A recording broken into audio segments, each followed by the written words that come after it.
he made sure that Moses was learned in the knowledge of the Egyptians.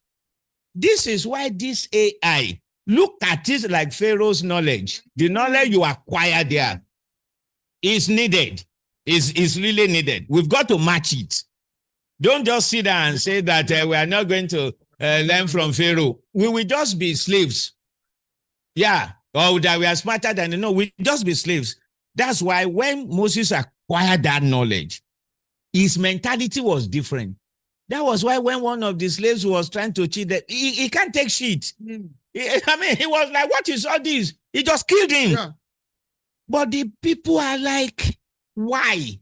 You know, one of the most striking things there is that the Bible says that Moses looked everywhere. There was no one around. But the Bible said there was noise around that he killed. How did they find out?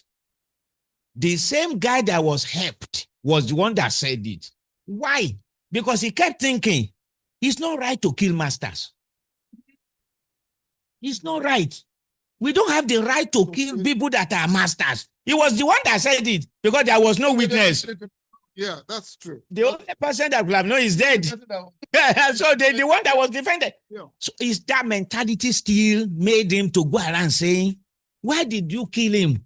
They are our masters. I know you rescued me. It's better I die. Do you know some pastors have that mentality? Yeah, yeah. You will say something like, my husband beats me.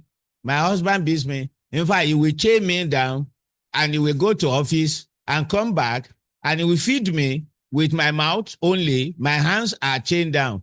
And they will say, it's better to die for Christ. It's better to die for than to divorce. You will just be like, where do they come from? And they will want us to believe the theory of Darwin. I mean, if you are not an animal, shouldn't you have common sense? But you, and I'm not joking. You see pastors that think like that.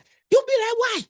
It's the same way the mindset of the Egyptians kept them there. I mean, the Israelites in Egypt kept them there. God needed someone that will think differently. I believe this AI is that kind of knowledge that we should acquire, or else we will just stay in Egypt.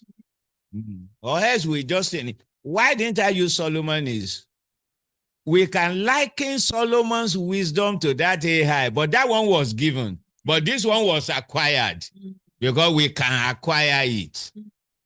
Wow. Thank you very much. Thank you. Thank you. Do we have questions before I ask? Any questions in the house? Okay. So my question is that I'm thinking because of time, we can see that what wisdom is well, and we live in a world where controversial is when he knows something. So controversial knowledge, but then when you have to sit down to actually draw to draw that something is wrong somewhere. Right now, what is it that wisdom? What is it that must know about wisdom? It's all we have been saying. AI is wisdom. Pure and for the now. AI is wisdom.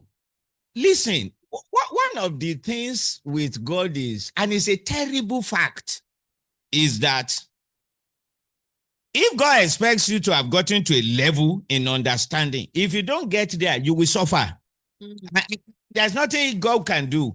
You know what he wrote to the Hebrew Christian? He said, by the time ye ought to be teachers, you still need some to teach you. He now said there are some certain things I want to tell you, I can't tell you. It's the same thing with God. You know, they wrote it by the leading of the Spirit. So that is God talking. So God will say, by the time you ought to get to a level, you didn't get there. There are some other facts I will have told you. You can't know it. So there is no point in telling you. Wow. This small thing we are talking about now, maybe you can get up to 10 churches in Ibadan here that you can say what I'm saying here and they will get it. So how will God teach them like this? No way. because there is no point. In fact, 99% of them will leave the service and say that, why did pastor bring an erroneous doctrine man? So rather than that, God will just bring someone that will talk to them in the language that they can understand. Have you not heard of pastor saying something like, bring what you use in your office, we will anoint it. Bring your slippers, bring your, those kind of nonsense. They are children things. They are baby things. They will just remain baby forever. Pastor, is it a sin? It's not a sin. But it's just like my sister asking question now. You are taking Cedillac. You are taking Nan. We say, is it a sin? It's not a sin. But it sounds somehow. It sounds somehow. And as long as people are like that, God will be dealing with them in that level. They will not grow. That is the problem that we will have. They will not just grow. So what is wisdom now? Wisdom is what is reigning now? What is catapulting people now? What is the thing now? Sincerely, that is the wisdom for now. But that's not my subject. My subject is what is wisdom for tomorrow. That's if it is wisdom now, I will have consulted some of you folks here. Like my brother that asked question, he's an AI person like that. Even the beard that he's using, he's AI. It's not original. This is original hair beard. AI generated beard. I will have consulted people like that. But I'm not talking about wisdom now. No. I'm talking about future wisdom. What will be wisdom then? That is it. Wisdom liberates. That's the thing. Wisdom liberates. So what is liberating now? There is no definition of wisdom is not complex. Wisdom says free. Moses acquired it. He sets them free. So what is setting free now is the wisdom for the now. What set them free then is not what is setting them free now. There was the Industrial Revolution. It was wisdom then. Where German machine, that was the wisdom then. But now things have changed. So we study it and say, what is that thing that is giving the people key? What is liberating people, so to say, from Egypt now? This is what is liberating people now in the general context of language. That is the wisdom for the now. But like I said, my subject is what will be wisdom tomorrow. Yes. So what we want to study actually is beyond AI. And that's our subject. Wow. Amazing. So, sir, on that note, for the church or as a church, how do we create an environment to be able to encourage, people to think wisely and also solve societal issues?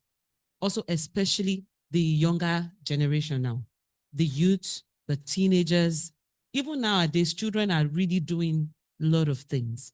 How can we create such an environment as a church? Yeah, I guess is as simple as what we are doing. Knowledge, transference of knowledge from one generation to the other is simply what we are talking about. And you can transfer knowledge either by letter or by action. So when we gathered them together, like the other time you did coding for secondary school children and all, there is no better way to change mentality of children than that. They learn that.